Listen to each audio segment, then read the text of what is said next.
ജില്ലാ പഞ്ചായത്ത് പ്രസിഡന്റ് സ്ഥാനം പട്ടികജാതി സംവരണമായതിന്റെ ഞെട്ടലിലാണ് മലപ്പുറത്ത് മുസ്ലിം ലീഗ്.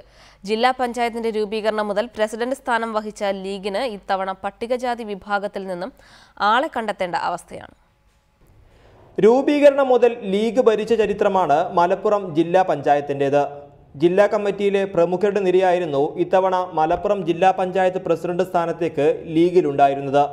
ജില്ലാ സെക്രട്ടറി ഹമീദ് മാസ്റ്റർ, ടി.വി. ഇബ്രാഹിം, സലീം കുരുവമ്പലം, പി.കെ. കുഞ്ഞു അങ്ങനെ നീളുന്നു പട്ടിക. എന്നാൽ പ്രസിഡന്റ് പദം മോഹിച്ചവർക്ക് ഷോക്ക് ട്രീറ്റ്മെന്റ് നൽകിയാണ് സംവരണത്തിന് ഇത്തവണ നറുക്കു വീണത്. ആദ്യമായാണ് പട്ടികജാതി വിഭാഗത്തിൽപ്പെട്ടയാൾക്ക് പ്രസിഡന്റ് സ്ഥാനം ലഭിക്കുന്നത്. പട്ടികജാതി സംവരണമായത് പാർട്ടിക്ക് ദോഷം ചെയ്യില്ലെന്നാണ് ജില്ലാ നേതൃത്വം പറയുന്നത്. നല്ല യോഗ്യന്മാരായ, നല്ല ബിരുദധാരികളായ, അഭ്യസ്തവിദ്യരായ ദളിത് ലീഗിൻ്റെ നല്ല സമർത്ഥന്മാരായ പാർട്ടി ലീഡർഷിപ്പ് ക്വാളിറ്റിയിലെ ആൾക്കാരുടെ ഞങ്ങളുടെ കൂട്ടത്തിലുണ്ട്. അഡ്വക്കേറ്റ് ഗോപി, ഉണ്ണികൃഷ്ണൻ, മോഹൻദാസ് തുടങ്ങിയ ദളിത് ലീഗ് നേതാക്കളെയാണ് പ്രധാനമായും പരിഗണിക്കുന്നത്.